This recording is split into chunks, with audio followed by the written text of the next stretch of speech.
ഞാൻ അന്വേഷിച്ചത് വെച്ച്, ഞാൻ സഭയുടെ നേതാക്കന്മാർ അതിന്മേൽ പ്രതികരിച്ചിട്ടില്ല, ഞാൻ അന്വേഷിച്ചത് വെച്ച് അദ്ദേഹം തന്നെ അവിടെ ചെന്ന് അദ്ദേഹം തന്നെ ആരെയും കൊണ്ട് ഒരു വീഡിയോ എടുപ്പിച്ചത് ലീക്ക് ചെയ്ത് കൊടുത്തതാണ്. അവിടെ സഭാപിതാക്കന്മാരായിട്ട് ഒരു ചർച്ചയും നടന്നിട്ടില്ല, സഭാപിതാക്കന്മാർ അദ്ദേഹത്തെ കണ്ടിട്ടുമില്ല. അവിടെ കാണേണ്ടത് major archbishop Mar Raphael തട്ടിലാണ്. അദ്ദേഹവും ബി ഡി സതീശനും തമ്മിൽ കണ്ടിട്ടില്ല എന്നാണ് എനിക്ക് കിട്ടുന്ന വിവരം.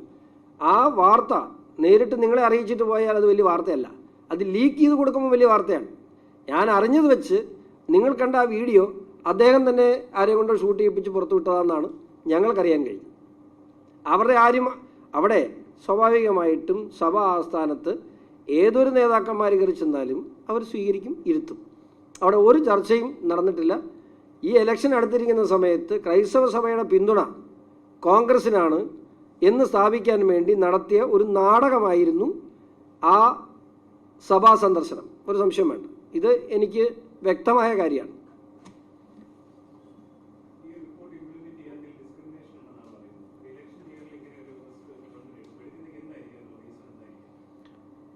എന്തെങ്കിലും ചെയ്തു എന്ന് കാണിക്കണം. കാരണം ഇത്രയും വർഷമായിട്ട് ഒരു കമ്മീഷൻ റിപ്പോർട്ട് 2023 റിപ്പോർട്ട് സമർപ്പിച്ചത്, ഒന്നും ചെയ്തിട്ടില്ല എന്ന് പറയുമ്പോൾ സ്വാഭാവികമായും വലിയ രീതിയിൽ ഇതിൻ്റെ പേരിൽ പ്രതിരോധത്തിൽ ഇപ്പം വലിയ രീതിയിലുള്ള അതിനെതിരെയുള്ള സമരങ്ങളും കാര്യങ്ങളുമൊക്കെ സഭയും സംഘടനകളും ഒക്കെ നടത്തി വരികയാണ്. അപ്പം ഇത് തെരഞ്ഞെടുപ്പിൽ വലിയൊരു ചർച്ചയാവും. 28 ദിവസം കൊണ്ട് പാലോളി കമ്മിറ്റി റിപ്പോർട്ട് നടപ്പിലാക്കുന്ന അന്നും ഇടതുപക്ഷ സർക്കാരാണ്, ES അച്യുതാനന്ദൻ സർക്കാരാണ്. അങ്ങനെ നടപ്പിലാക്കാൻ അറിയാവുന്ന ഒരു സർക്കാർ 3 വർഷമായ ഒരു റിപ്പോർട്ട് പൂഴ്ത്തിവെക്കുക എന്ന് പറയുമ്പോൾ സ്വാഭാവികമായും ഈ തെരഞ്ഞെടുപ്പിൽ അത് വലിയ ചർച്ചയാകുമെന്ന് മനസ്സിലാക്കിക്കൊണ്ട് തന്നെ പിണറായി ഒരു കണ്ണിപ്പൊടിയിലാണ് നടക്കുന്നത്. അത് വളരെ സന്തോഷമുണ്ട്. ദീപിക അത്തരത്തിലൊരു മുഖപ്രസംഗം ഇന്ന് എഴുതിയതിൽ സന്തോഷമുണ്ട്. അത് കൃത്യമായി അതിന് റിയലൈസ് ചെയ്തുകൊണ്ടുള്ളൊരു മുഖപത്രമാണ് ദീപിക എന്ന് എഴുതിയിട്ടുള്ളത്. സ്വാഭാവികമായിട്ടും ഇതുകൊണ്ട് ഈ റിപ്പോർട്ട് പുറത്തു വരുമ്പോൾ മറ്റേതെങ്കിലും ന്യൂനപക്ഷങ്ങളെ മറ്റു എന്തെങ്കിലും ബാധിക്കുമോ, അത് ചർച്ച ചെയ്ത് പരിഹരിക്കേണ്ടതല്ലേ. അപ്പോൾ അത്തരം കാര്യങ്ങളെക്കുറിച്ച് ചർച്ച ചെയ്യാൻ പോലും, ആ റിസ്ക് എടുക്കാൻ പോലും ഒരു ഗവൺമെൻറ് എന്താ ചെയ്യുന്നത്, എല്ലാവരും ബാലൻസ് ചെയ്യണം. ആ ചർച്ചയിലേക്ക് പോലും പോകാൻ ഈ സർക്കാർ ഉദ്ദേശിക്കുന്നില്ല എന്നുള്ളതാണ് നമുക്ക് മനസ്സിലാകുന്നത്. അപ്പോൾ മറ്റ് ഇതര ന്യൂനപക്ഷങ്ങൾക്ക് ഇത് മൂലം എന്തെങ്കിലും അസ്വസ്ഥത ഉണ്ടാകുമോ, അല്ലെങ്കിൽ അവരുടെ അവകാശങ്ങൾക്ക് നേരെ കടന്നുകയറ്റം ഉണ്ടാകുമോ എന്തെങ്കിലുമൊക്കെ അത്തരത്തിൽ ചർച്ചകൾ വന്നാൽ അത് ഗവൺമെൻറ്റിനെ വോട്ടിനെ ബാധിക്കുമെന്നുള്ള ഭയപ്പാടാണ്. അതാണ് വ്യക്തമാണ്. ഞാൻ പറയാതെ തന്നെ അറിയാമല്ലോ എന്തിനാണ് ഒരു റിപ്പോർട്ടിനെ, ഒരു കമ്മീഷൻ, ജുഡീഷ്യൽ കമ്മീഷനാണ്, ആ കമ്മീഷൻ റിപ്പോർട്ടിനെ എന്തിനാണ് സർക്കാർ പ്രസിദ്ധീകരിക്കുന്നതിന് ഭയപ്പെടുന്നത്?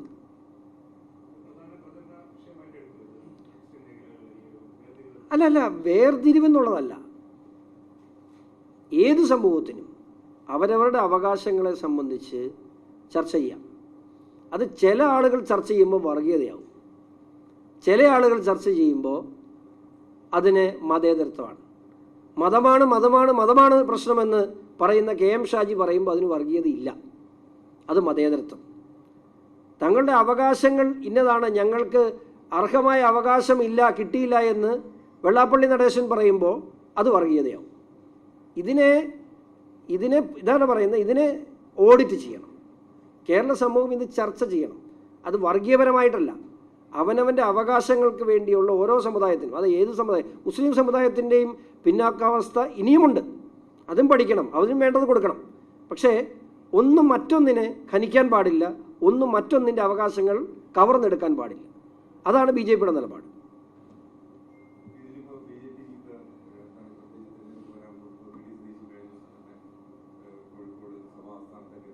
അല്ല, അത് മറുപടി പറഞ്ഞായിരുന്നു ചേട്ടൻ പുറത്തു പോയ സമയത്ത്. അല്ല, ഞാൻ പറഞ്ഞത് അങ്ങനെ ഒരു സന്ദർശനം അദ്ദേഹത്തിന് ആരും ചെല്ലാം, അവിടെ പോയി സന്ദർശനം നടത്തി, അവരാരും അറിഞ്ഞിട്ടില്ല എന്നുള്ളതാണ് ഞാൻ മനസ്സിലാക്കിയത്.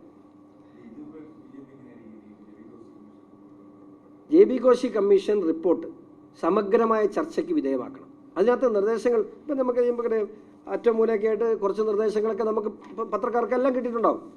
അതൊക്കെ അല്ലാതെ ഇതിൻ്റെ സമഗ്രമായ റിപ്പോർട്ട് പുറത്തു വന്നിട്ടില്ല. എന്താണിത് പ്രസിദ്ധീകരിച്ചാൽ കുഴപ്പം?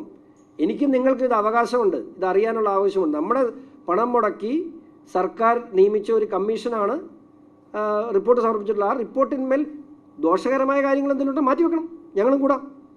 അപ്പം അതിനകത്ത് പറഞ്ഞിട്ടുള്ള നിർദ്ദേശങ്ങളെ എന്തിനാണ് സർക്കാർ ഒളിച്ച് കളിക്കുന്നത്? അതാണ് BJPയുടെ ചോദ്യം. നമ്മൾ ചർച്ച ചെയ്യണം. അതിനകത്ത് പറഞ്ഞ മുഴുവൻ നിർദ്ദേശങ്ങളും നടപ്പിലാക്കണമെന്ന് BJP ആവശ്യപ്പെടുന്നില്ല. BJPയുടെ നിലപാടതല്ല. ഞാൻ പറഞ്ഞില്ലേ, ഒന്നും മറ്റൊന്നിനെ കണിക്കാൻ പാടില്ല.